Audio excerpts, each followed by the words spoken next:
Bem-vindos ao podcast do projeto Conversas com Pais, promovido pelo município de Torres Vedras. Este podcast tem o apoio dos alunos do 11º e 12º anos do curso técnico profissional de multimédia da Escola Secundária Henriques Nogueira, Torres Vedras, na gravação e edição, valorizando aqui também o talento e criatividade dos jovens do concelho.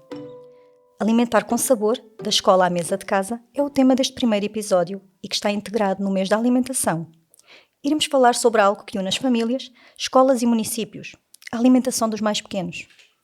Como equilibrar rotinas familiares, refeições práticas e escolhas saudáveis. E sobre a alimentação com sentido, aquela que começa em casa, na escola e como forma de hábito para a vida. Hoje connosco temos duas convidadas, nutricionistas, que vivem este tema todos os dias. Bárbara Oliveira, autora e criadora do programa de acompanhamento Transforma-te, da app de organização de refeições Organiza-te e do blog Wonder and Nutrition. É ainda autora dos livros 10 Passos para Comer Bem, Organiza-te e Cozinha e, claro, mãe de 2 filhos pequenos. E Ana Paula Marques, com experiência em gestão de refeições escolares na área municipal, no Jardim de Infância e primeiro ciclo do ensino básico. Há anos que garante que milhares de crianças têm refeições equilibradas e saborosas nas escolas, e ainda com participação em projetos de prevenção da obesidade infantil a nível comunitário. Vivemos o dia-a-dia a pensar no que fazer para as refeições, muitas vezes receitas que sejam práticas e saudáveis para todas as semanas. Quantas vezes abrimos a porta do frigorífico e não sabemos o que cozinhar? A solução rápida passa por encomendar comida ou preparar a primeira coisa que se encontra, resultando em refeições incompletas e sem grande interesse nutricional. Mas será que há soluções fáceis, saborosas e nutricionalmente equilibradas? Existem ferramentas e inspiração para transformar a nossa rotina alimentar para melhor, conseguindo com isso ter mais tempo livre e muito menos stress na hora de preparar as refeições? Imaginemos acordar numa segunda-feira com todas as refeições da semana planeadas. A tranquilidade por não precisar de correr para o supermercado a meio da semana ou encomendar uma refeição de última hora. Bárbara, e a começar por si. O trabalho nasceu muito da vida real. Filhos pequenos, falta de emprego, necessidade de planear. Conta-nos como surgiu a tua app, Organiza-te e que tipo de famílias queres ajudar. Então, eu tenho a aplicação Organiza-te e a aplicação começou na verdade, com o acompanhamento que eu e a minha equipa fazemos aos clientes que chegam até nós. Portanto, eu tenho uma equipa constituída por 9 nutricionistas, a equipa Bárbara Oliveira Nutrição, e nós acompanhamos pessoas com os mais diversos objetivos. Aumento de massa muscular, emagrecimento, melhorar a alimentação para melhorar alguma patologia que possam ter. E estes clientes, nós conseguimos perceber que eles alcançavam mais facilmente o seu objetivo se organizavam a sua semana de refeições, se organizavam as suas refeições, no fundo.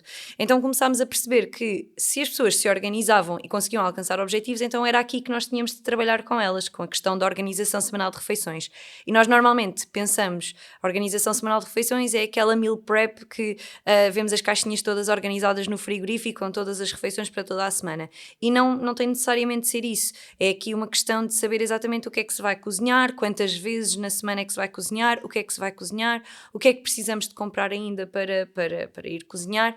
E, portanto, a aplicação surgiu desta necessidade que tínhamos de ajudar as pessoas a organizarem a sua semana. Então, assim sendo, criámos esta ferramenta que tem mais de 300 receitas, conseguem fazer a sua lista de compras, conseguem procurar várias receitas por ingrediente. Por exemplo, eu tenho courgette em casa, o que é que eu posso fazer com courgette? Escrevem courgette na aplicação e veem todas as receitas.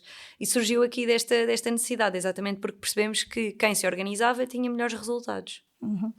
Já agora, o que é isto de refeições nutricionalmente equilibradas? Os pais acham sempre que estão a fazer o melhor a nível de refeições para os seus filhos, mas do ponto de vista de um profissional de saúde na área da nutrição, por vezes não estão equilibradas, não é? Exato, eu costumo dizer que uma refeição equilibrada é uma refeição que primeiro que tem de ir de acordo com as necessidades de cada pessoa, obviamente, mas regra geral que tenha de ser composta por metade vegetais, uma fonte de vitaminas, minerais e fibra, normalmente são os vegetais, também pode-se colocar ali um bocadinho de fruta, cenoura, courgette, abóbora, espinafres, etc.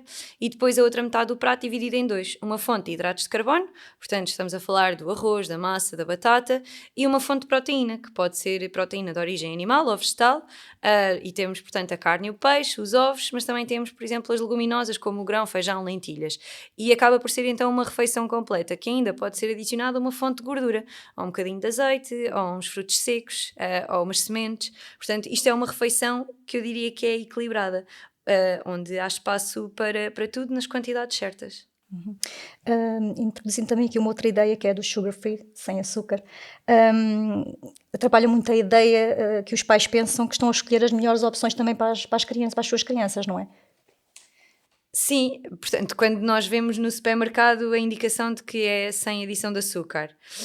Exato. Bom, normalmente, à partida, aquilo que está escrito não há de mentir. Portanto, a única questão que pode acontecer é que pode não ter adição de açúcar, mas pode ter, por exemplo, adoçantes, outras coisas que também não são assim tão interessantes. Portanto, aqui a ideia é não deixarmos-nos guiar só por aquilo que nós vemos no produto, nas letras grandes, mas também se calhar analisar e perceber o que é que está escrito de facto nos rótulos e na tabela nutricional e ver quais é que são então de facto os ingredientes que aquele produto tem, porque pronto, nem tudo o que as letras gordas nos dizem significa que é o mais saudável ou que é o mais interessante nutricionalmente. Está certo, ok, não tem açúcar, mas se calhar tem ali outras coisas que também devem ser evitadas até pelo menos uma certa idade, ou então serem introduzidas com equilíbrio. Já agora, Ana Paula, na escola também lidamos com este desafio, planear, cozinhar para muitos e garantir qualidade nutricional. O planeamento é a base tal como nas famílias? Sim, nós temos que fazer as ementas mensais, não é? Até para os pais saberem o que é que as crianças vão comer e também conseguirem organizar os seus jantares e o resto das refeições e é algo que demora algum tempo a nós fazermos, porque contrariamente àquilo que em casa os pais podem fazer, porque gerem consoante aquilo que têm em casa, nós temos orientações do Ministério, não é? Orientações para a elaboração das ementas, daquilo que podemos e não podemos servir às crianças, não é? Quais é que são as quantidades, as máximas, as mínimas, os indicados, o que é que temos mesmo de servir todas as semanas, nomeadamente a nível das leguminosas, em que temos que ter um prato com leguminosas semanalmente, não podemos ter, por exemplo, 2 dias seguidos de carne ou 2 dias seguidos de peixe, temos que ir intercalando, não podemos ter mais pratos de carne do que de peixe. Das ementas devem ser mais ou menos idênticos o número de pratos e, portanto, isso leva-nos a uma logística muito complexa a nível de elaboração das ementas e dos pratos e também todas aquelas outras questões que são a logística das nossas cozinhas, não é? Se a refeição é transportada, se não é transportada, se é feita como confecção local e tudo isso, e como sabemos, não é? Como nas nossas marmitas também, que muitas vezes nós levamos, não é? Há comida que até fica muito boa, aquecida, mas depois há outra que parece que não fica assim tão boa, não é? E, portanto, nós a nível dos refeitórios também precisamos às vezes desta logística do que é que nós conseguimos transportar e do que é que não conseguimos transportar, até a nível de segurança alimentar, não é? Portanto, tudo isto é preciso ter em conta, não é? Se temos cozinha que consiga confeccionar este tipo de prato, se não temos cozinha para confeccionar, como é que a vamos transportar, como é que ela vai ser apresentada às crianças, portanto, é preciso toda esta logística quando estamos a organizar as refeições das crianças e fazermos isto tendo em conta os gostos das crianças, aquilo que elas gostam e o que é que vão comer, de forma a não gerarmos desperdício, que as crianças fiquem bem alimentadas, porque esse o nosso maior intuito é em prol das crianças, não é? Portanto, a ideia não é dar-lhes tudo o que eles gostam, não é? No fundo, mas também fazer refeições saudáveis, equilibradas, nutricionalmente equilibradas e que sejam fazíveis, no fundo. Acaba por ser um bocadinho isso. Que é um desafio. E falando grande. Aqui na questão do desafio das refeições já agora, há pais que... Já se deparou com pais que veem o menu, os menus que são confeccionados, não é? que são elaborados neste caso, do dia e dizem logo, o meu filho vai ficar com fome. Não vai comer nada. As famílias ainda estranham os menus escolares que hoje em dia já se elaboram com esta preocupação pela qualidade nutricional ou já levam experiências de novas refeições para a mesa de casa? Temos um bocadinho de tudo. Temos pais que ainda pensam muito que esta refeição, mas quem é que dá este tipo de refeição a crianças, não é? Portanto, no fundo, leguminosas a pré-escolar. Quem é que dá leguminosas a pré-escolar? Isto não se compactua, não funciona, não é? Ainda temos muito esta logística. E depois também temos pais já que querem outras coisas diferentes, não é? Que nós não estávamos habituados a servir em refeitório, mas que já as pedem, e porque são refeições diferentes, nomeadamente a partir do 5º ano. Não notamos isto tanto no primeiro ciclo e jardim de infância, mas a partir do 5º ano eles já querem comer outro tipo de refeição. Portanto, no fundo, igual ao que nós damos em jardim e primeiro ciclo, mas de outra forma, apresentada de uma outra forma. Mas ainda é muito difícil porque, infelizmente, a nível de refeitórios escolares, ainda temos muito este paradigma de que a comida não presta. E não presta, e a comida do refeitório não tem sabor e não é uma boa comida, e ao refeitório só vai quem tem escalão. E, portanto, é muito difícil nós mudarmos este paradigma, até por diversas situações, pelas orientações que temos, pela quantidade de sal que podemos usar, pelos próprios alimentos e condimentos que podemos utilizar, e o paradigma tem vindo a mudar, felizmente, não é? Mas ainda existe muita entropia no sistema. Sim, eu compreendo, eu também sou mãe. Já agora, Bárbara, falando no blog Wonder and Nutrition, tem tido algum feedback, se calhar assim mais de pais, sobre esta questão das receitas que lá apresenta, algumas sugestões de pais, alguma abordagem? O blog já tem alguns anos e, na verdade, já nem está tão ativo. Neste momento, o que eu tenho mesmo é a aplicação, e aí sim temos várias receitas, e sem dúvida que um dos grandes feedbacks que eu tenho são pessoas com filhos, portanto mães e pais, e que têm ali aqui um suporte para ter criatividade e ideias para as receitas. Portanto, muitas vezes nem seguem a receita toda passo a passo, mas exploram a receita com algumas coisas que tenham em casa para darem alguma diversidade às crianças, não é? Portanto, sem dúvida nenhuma que tenho tido ótimos feedbacks, porque é uma grande ajuda, porque quando nós estamos sozinhos nós conseguimos desenrascar-nos com qualquer coisa, não é? E muitas vezes nem temos o cuidado de pensar se é uma refeição rica e nutritiva, mas quando nós já temos pessoas ao nosso encargo, a coisa fica diferente, e nós temos sempre uma grande preocupação, obviamente, pelos nossos filhos, e queremos garantir que eles estejam bem nutridos. Portanto, acabo por ter um ótimo feedback nesse sentido, uma vez que é um sítio onde podem ir buscar de facto muitas receitas. Muito se fala sobre o incentivo também ao consumo de ervas aromáticas e especiarias, não só para reduzir o sal, que é importante em adultos, por exemplo, com hipertensão, mas também na população em geral. Em Portugal, os dados mostram que o consumo de sal continua acima do recomendado, mesmo entre crianças, e é curioso que os pais controlem bem o sal durante a fase de introdução alimentar, quando eles são mais pequeninos, mas depois, quando as crianças começam a crescer e a comer a comida da família, não é? Acabam por consumir quantidades semelhantes às dos adultos, e muitas vezes até com os avós já têm uma ideia mais antiquada, digamos assim, de como se cozinha a nível tradicional. O tradicional puxa para o sabor puxa para o sal. A Bárbara, sendo também especialista em pediatria e infância, o que é que acha desta realidade? O consumo excessivo de sal desde tenra idade e a exposição precoce a alimentos mais salgados? Na nossa equipa nós temos mesmo uma nutricionista que é especialista em nutrição materno-infantil. Eu falo aqui um bocadinho com a minha experiência de mãe, que é, portanto, nós quando estamos na fase da introdução alimentar e que estamos a oferecer uma refeição que com absolutamente sal nenhum aos nossos filhos, acaba por ser automático nós também reduzirmos o sal connosco. Então eu costumo dizer, aliás, a nossa nutricionista materno-infantil costuma dizer muito mais do que eu, que é uma oportunidade então para toda a família reajustar ali os níveis de sal que são consumidos em casa. E é uma excelente oportunidade para de facto introduzir também estas ervas aromáticas e experimentarmos coisas diferentes, ervas aromáticas, condimentos, especiarias, experimentarmos coisas diferentes para darmos um sabor diferente aos nossos alimentos, que não seja só ir sempre buscar ao sal. Claro que podemos continuar a usar o sal, mas sem dúvida nenhuma que devemos fazer essa redução e no seu lugar de facto podemos dar ali um twist diferente à receita, um sabor diferente com o uso das ervas aromáticas e das especiarias, sim. E já agora, Ana Paula, nas escolas, como é que lidam com esta situação? Nós temos limites rigorosos de sal nas refeições, mas se as crianças chegam já de casa a consumir mais do que é recomendado, já têm um paladar já formatado e pré-programado, como é que se ajusta isto depois na prática nas escolas? É um trabalho muito ingrato, infelizmente, porque efetivamente eles já têm o paladar adquirido, não é? E o que nós notamos é, por mais redução de sal que nós façamos, ou ir gradualmente reduzindo o sal, eles queixam-se sempre muito que a comida está insonsa, que não gostam, nomeadamente a sopa, que no fundo acaba por ser uma das maiores dificuldades que nós temos. Portanto, há de ser a sopa, os legumes e a nível do peixe, são pratos sempre muito difíceis. Se nós apesar de termos que cumprir as orientações, não é? Se nós somos muito rigorosos na parte das orientações do SAUR, o que nós vamos assistir é um desperdício enorme de comida a nível dos refeitórios, não é? Portanto, o que tentamos é ir fazendo gradual, portanto, aumentando o consumo de ervas aromáticas e reduzindo a quantidade de sal que nós vamos pondo.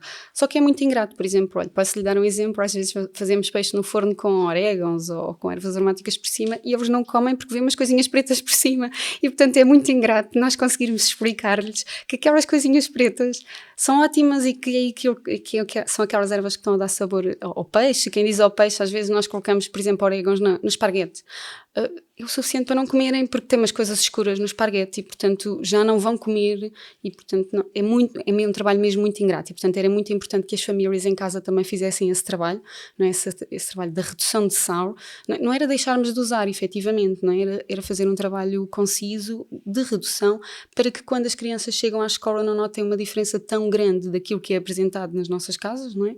E aquilo que depois nós oferecemos a nível dos refeitórios. E é que, desculpe, mas é que a questão é que essa não é tanto a questão de reduzirmos o sal só, é porque as crianças não estão habituadas a terem os condimentos, a terem as especiarias nas suas refeições. Portanto, se os pais não as expõem a isso desde cedo, claro que elas vão chegar à escola e vão torcer o nariz quando uma refeição tem menos sal, mas depois tem estas especiarias e vão torcer o nariz, não é por não ter sal, é por ter as especiarias que não estão habituados. Portanto, expor as crianças a estas especiarias, a estas ervas aromáticas desde cedo é sem dúvida essencial para aceitarem mais facilmente estas refeições escolares também, claro. Sim, e eu queria só acrescentar uma coisa, eu também trabalho muito na parte da comunitária, portanto, para além das refeições, também faço a parte de educação alimentar nas crianças, principalmente jardim e primeiro ciclo, pontualmente vamos ao segundo e terceiro ciclo e agora há pouco tempo fizemos uma experiência muito interessante num projeto que nós temos, que era conhecerem as ervas aromáticas e é impressionante como eles não conhecem sequer o que é um coentro ou uma salsa, mas é agir que eles depois, ao conhecendo e a cheirar, nós damos a cheirar para eles sentirem e é muito engraçado todas estas atividades e portanto percebe-se que é difícil nós apresentarmos coentros, salsa, orégãos na refeição porque eles não estão habituados ao paladar nem ao cheiro, não conhecem a erva aromática em si e portanto acho que também existe uma literacia muito, muito fraca. No fundo, não é? Porque isto não é falado em casa, não é? E muitas vezes nós dizemos, a escola serve para educar, mas temos que também começar, não é? Mais cedo. Claro que a escola serve para educar e serve para complementar aquilo que nós também temos em casa, não é? E, portanto, acho que isso é muito importante até para as refeições escolares correrem bem. Porque isto também acaba por ser uma luta um pouco ingrata, porque a reduzir o sal, ao fim e ao cabo, a ingestão média do sal em Portugal continua acima do recomendado. Portanto, e nós, este tipo de trabalho também vai tentar ajudar para que estes níveis da média de Portugal comecem a se reduzir, não é? Deve ser menos, salvo erro, 5 gramas, o que equivale a uma colher de chá, não é? Bárbara, pode-nos já agora dar exemplos de algumas refeições para crianças ou até mesmo lanches escolares em que se nota claramente a diferença no sabor quando se usam as tais ervas aromáticas ou especiarias? Algumas ideias de lanche, por exemplo, estou a lembrar-me assim, tipo de uns muffins salgados em que em vez de utilizarmos o sal, podemos, por exemplo, fazer quinoa cozida, ovos, misturar ali uns espinafres salteados, um bocadinho de cogumelos e colocar lá para dentro também desta mistura uns coentros ou uma salsa e também ainda algumas especiarias, como por exemplo pimentão doce, ou até, por exemplo, o alho em pó, também utilizo muitas vezes. Uma refeição que é super evidente a diferença aqui com o uso de ervas aromáticas e especiarias é, por exemplo, no tofu. Eu sei que não estão habituados, mas podem experimentar em casa e é um desafio e muitas vezes eu ouço, mas o tofu não sabe a nada e é verdade. Mas podem, por exemplo, temperar muito bem. Portanto, primeiro, retirar todo o excesso de água que o tofu tem, por exemplo, com um pano, tirar todo o excesso de água, espremer bem e depois temperam com sumo de limão, alho em pó, podem pôr um bocadinho nada de sal, pimentão doce, podem meter, se quiserem, um bocadinho, por exemplo, de caril, misturam muito bem e deixam ali a marinar durante, se calhar, uns 30 minutos. E depois podem, por exemplo, saltear, adicionar, por exemplo, um bocadinho de polpa de tomate, e já fica aqui uma refeição diferente, de origem vegetal, e que vai ter muito sabor e vai ser um sabor totalmente através das especiarias. Portanto, porque lá está, o tofu não tem muito sabor, portanto vai buscar todo o sabor às especiarias. Este é o exemplo mais evidente. Mas eu diria para experimentarem em casa e testarem estas especiarias que eu disse, estes condimentos, não é? O alho em pó, o pimentão doce, a salsa, coentros, e reduzirem o sal um bocadinho e meterem uma destas coisas nos muffins ou num crepe ou numas panquecas salgadas que façam para lanche, por exemplo. Há um tema também que gera muitas dúvidas entre os pais, que é o consumo do leite. Ele deve continuar desde ter idade e estar presente na alimentação das crianças ou não? O que é que a Bárbara pensa desta questão? Sim, sem dúvida. Se não existir nenhuma indicação por parte do médico ou por parte da nutricionista que deve haver a retirada do leite, então não há qualquer problema que haja o consumo de leite. Aliás, o leite é um alimento super benéfico, é dos alimentos mais completos que nós temos. Não é obviamente essencial à vida, portanto eu não estou a dizer que é obrigatório consumirem leite, mas sem dúvida que é um alimento super acessível e muito nutritivo. Portanto, percebo perfeitamente que percebo e fazem bem, não é? Que hajam famílias, e ainda bem que existem famílias que consumam, que continuem o consumo de leite, porque hoje em dia ouve-se muitas coisas nas redes sociais e em todo o lado, e se calhar retirar o leite sem haver uma indicação para isso também não faz qualquer sentido, porque lá está, o leite é um alimento super rico, super nutritivo e bastante acessível, portanto, sim. E a Ana Paula, o que é que pensa sobre este assunto? Sim, eu também me parece que sim, que acho que devemos ter o consumo do leite, até porque a nível de pequeno almoço, por exemplo, ou de lanche, acaba por ser muito mais prático, no fundo, não é? Porque conseguimos alimentar as crianças com as suas necessidades e suprir as suas necessidades diariamente, de manhã, por exemplo, para irem para a escola, para levarem também para o lanche, não é? Nós, a nível das escolas, também temos a medida do regime escolar, que temos a fruta e o leite, não é? Consumo de fruta e leite diariamente nas escolas, sendo que o leite é oferecido todos os dias, em jardim e primeiro ciclo, e a fruta será 2 vezes por semana, única e exclusivamente no primeiro ciclo, que é aquilo que é comparticipado pelo governo. Sendo depois há municípios que fazem outro tipo de estratégias e dão até outros ciclos de ensino. Mas sim, acaba por ser muito benéfico e acho que devemos continuar a incentivar o consumo de leite, claro, nas quantidades certas, não é? Não há necessidade, por exemplo, de termos crianças a beber 1 litro de leite por dia, por exemplo, não é? Mas sim, acho que sim, entre termos de leite e iogurtes, depois falamos aqui na história dos iogurtes, quais é que devemos dar, quais é que não devemos de oferecer, não é? Tentarmos escolher sempre aqueles que têm menor teor de açúcar, preferencialmente os naturais não açucarados, não é? Claro que me dizem assim, sim, mas as crianças não vão gostar. Se estiverem habituadas efetivamente, não é? Vamos ter esse consumo e vamos conseguir que eles façam o consumo. É exatamente igual ao leite. Portanto, se eles estiverem habituados a beber leite branco, não vão estranhar quando chegam à escola e o que é oferecido é leite branco, não é? Porque muitas vezes temos encarregados de educação a dizer mas ele não bebe leite branco porque não gosta, porque nunca bebeu. Porque, efetivamente, nós sabemos, não é, que se eles forem habituados a beber o leite branco desde miúdos e o iogurte natural sem açúcar, que vamos conseguir perpetuar, tal e qual como falávamos há pouco do sal. Portanto, se nós os habituarmos a comer alimentos sem sal, se lhes dermos algum alimento com mais sal, também vão notar a diferença e vão achar que está salgado.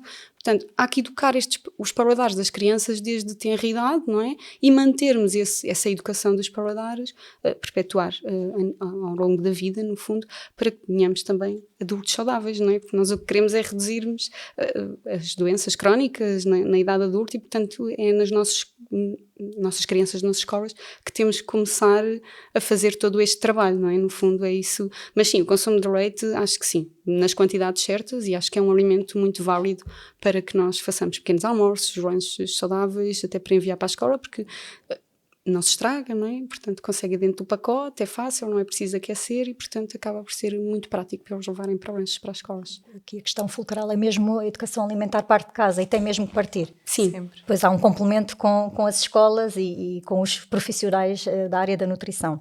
Mas falando ainda do leite, vamos agora falar das suas alternativas, incluindo quem consome bebidas vegetais, nomeadamente a de soja. E porquê soja e não arroz ou aveia? Possivelmente existem famílias que sem orientação vão ao supermercado, à prateleira, ao linear e compram bebidas de aveia ou de arroz em vez de soja, porque pensam que esta substitui a soja. Ana Paula, nas escolas têm tido uma boa aceitação do leite de soja como substituto, tanto a nível dos pais como das crianças? Nós na escola não temos muitos meninos a beber bebida de soja. O que é que acontece? Nós temos alguns por opção dos pais, não é? Mas são muito poucos, porque a nível de legislação o que nós dizemos é que temos que ter a nível 5%, só podemos ter 5% das crianças a ingerir bebida de soja. Normalmente o que nós solicitamos é que os pais deem o consentimento, não é? Que eles bebam a bebida de soja e vão beber sempre a bebida de soja, mas acaba por ser uma opção e não temos muito essa opção, ou seja, os pais entre beber o leite e a bebida vegetal preferem o leite. O que temos muito na soja temos as sem lactose, portanto aparece muito o leite sem lactose, isso temos muitos pedidos de dietas sem lactose e o leite sem lactose, sim, mais do que a soja. Portanto, acaba por ser, no meu entendimento, benéfico, não é? Portanto, acaba por ser melhor porque estão a dar prioridade ao leite. Bárbara, a questão da soja, da aveia, do arroz, não é igual, pois não? Não, porque a única bebida que se assemelha minimamente ao leite, no que toca pelo menos ao teor proteico, seria a de soja. Por isso é que se faz muitas vezes essa substituição, não é? A bebida de aveia, a bebida de arroz, eu costumo dizer que é quase como se fosse um sumo de aveia ou um sumo de arroz. Então não faz muito sentido essa introdução. Aliás, não faz muito sentido essa substituição. Não digo que seja completamente para eliminar da alimentação, porque pode obviamente ser introduzida, sei lá, numa receita ou alguma coisa neste sentido, mas no que toca a substituir, não é? A fazer esta alternativa, de facto a bebida de soja é a que tem também algum teor proteico, portanto a que se iria assemelhar ao leite nesse sentido. Muitas vezes também surge aquela dúvida que será que a soja é adequada para os rapazes, portanto para os meninos, ou existe algum risco associado ao consumo? Isto é um mito?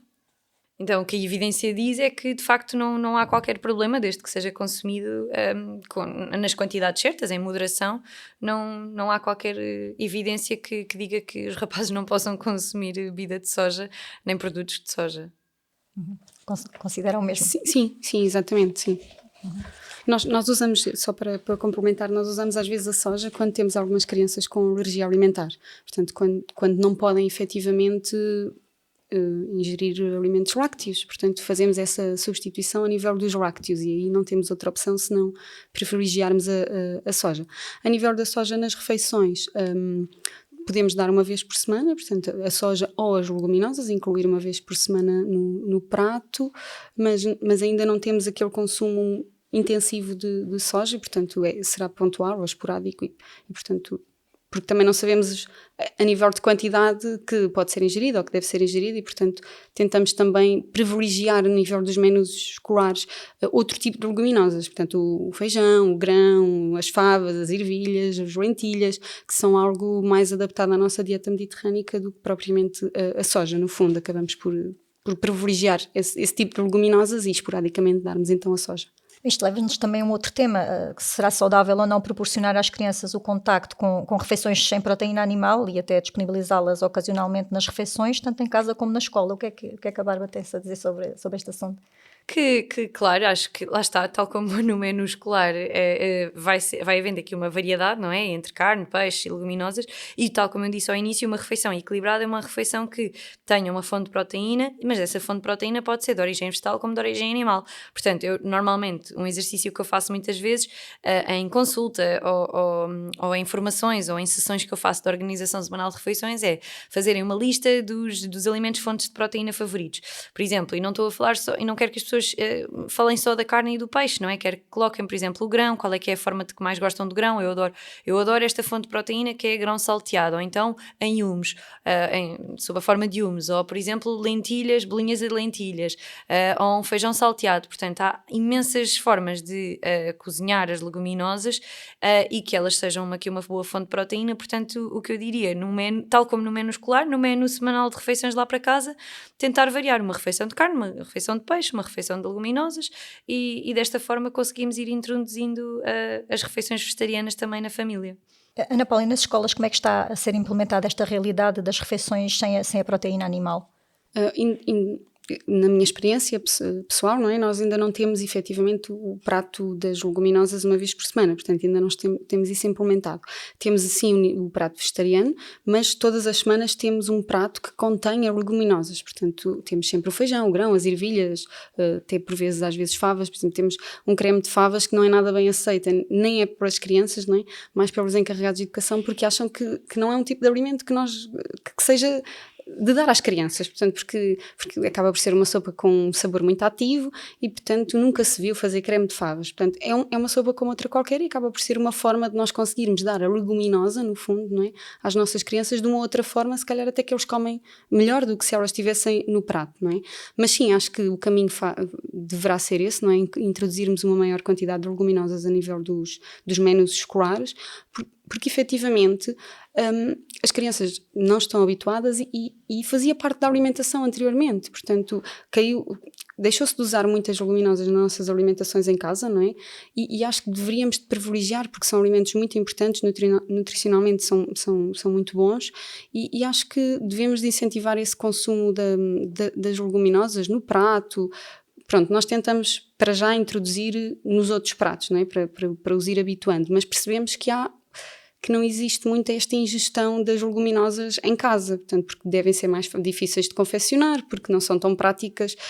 Pronto, apesar de já haver soluções diversas a nível de mercado e de receitas, não é? No fundo, que se podem confeccionar este tipo de alimentos, não é? Mas sim, acho que é um caminho que devemos de seguir e continuar, não é?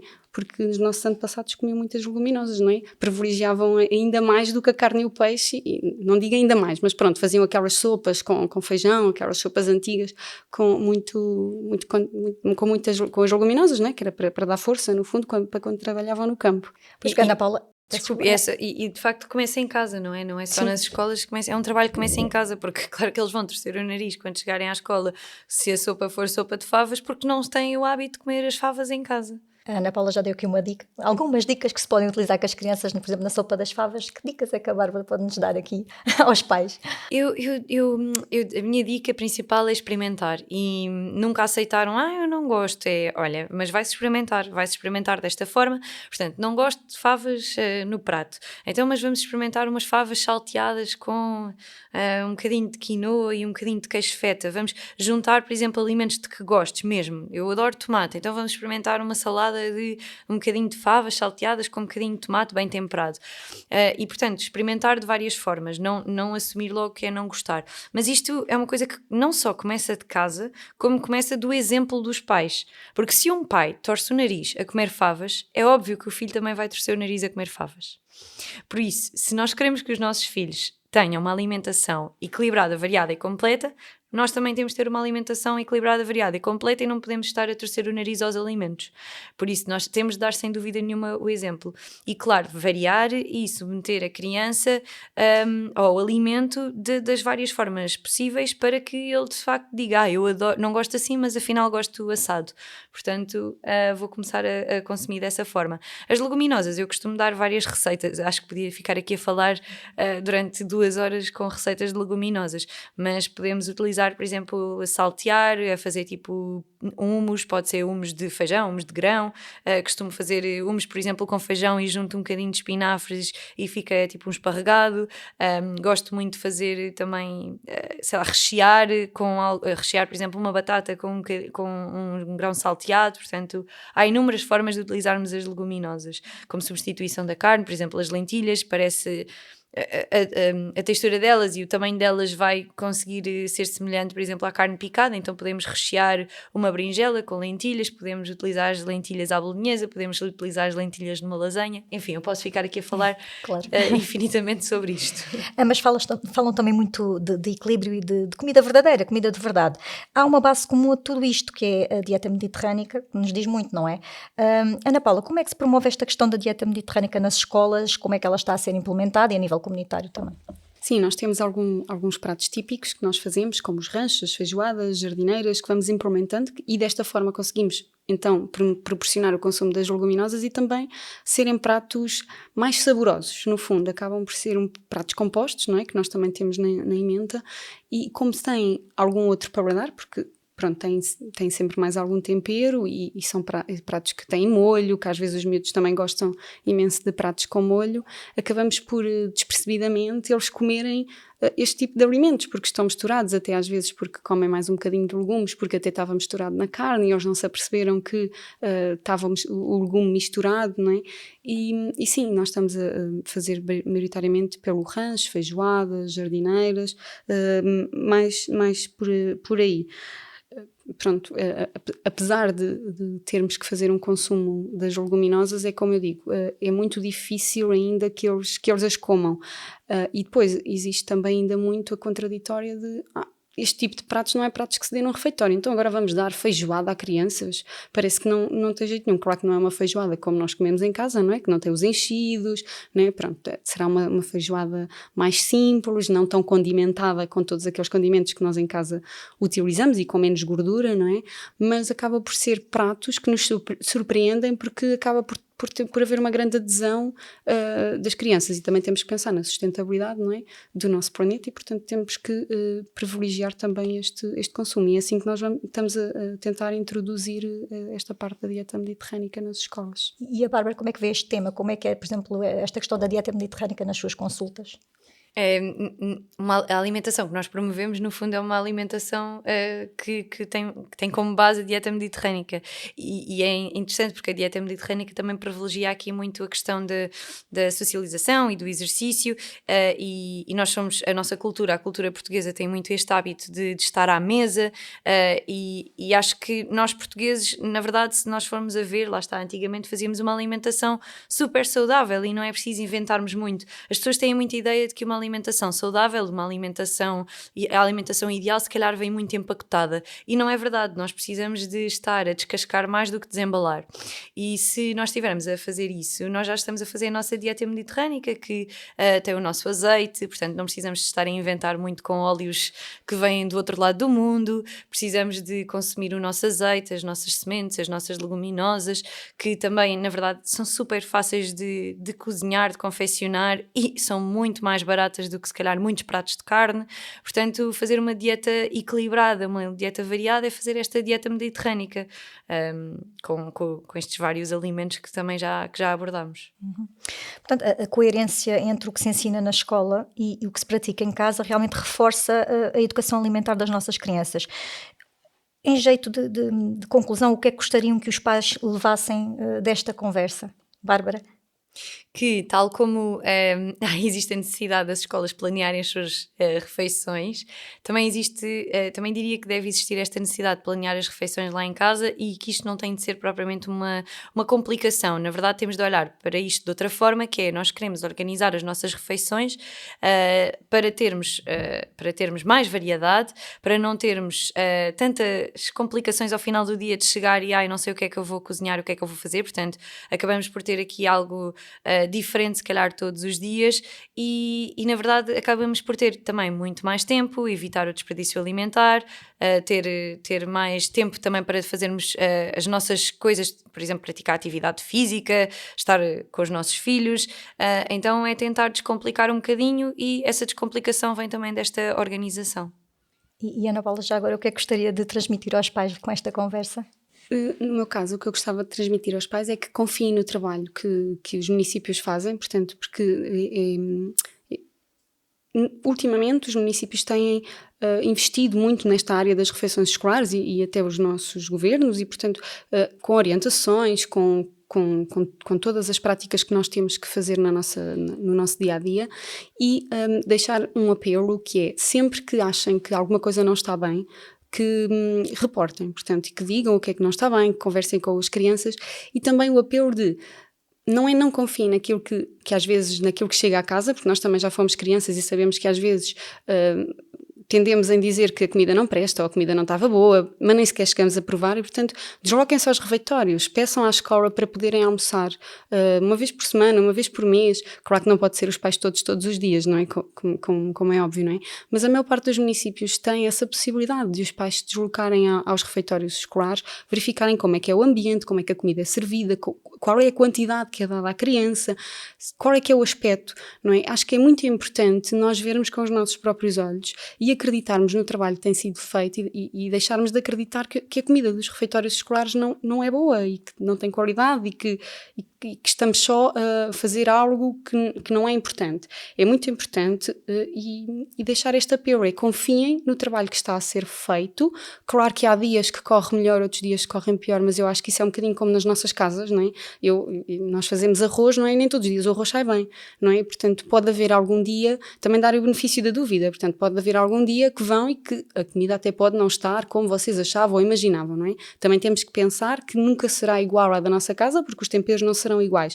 Mas pronto, o apelo no fundo é esse, confiem e vão verificar, porque nós temos um processo de transparência a nível dos municípios e eu acho que é mesmo importante que os pais vejam em que ambiente é que os filhos comem, que tipo de comida comem, verifiquem as ementas, acho que é muito importante. E em caso de dúvida, acho que devem questionar e falar com os municípios, porque os municípios já quase praticamente a nível nacional todos têm, ou a maioria tem técnicos competentes, portanto nutricionistas, engenheiros alimentares e pessoas competentes nessa área para trabalhar todo este processo e portanto é esse o apelo que eu deixo, é que confiem no trabalho que está a ser feito. Portanto, foi uma conversa muito, muito educativa, conseguimos aqui desmistificar alguns mitos também para os pais. Obrigada às nossas convidadas. Podem conhecer também o trabalho da Bárbara Oliveira na app Organiza-te e no blog Wonder and Nutrition by Bárbara Oliveira e também nos seus livros e descobrir mais sobre as ementas escolares e os princípios nutricionais no site do vosso município, porque alimentar bem é educar com sabor.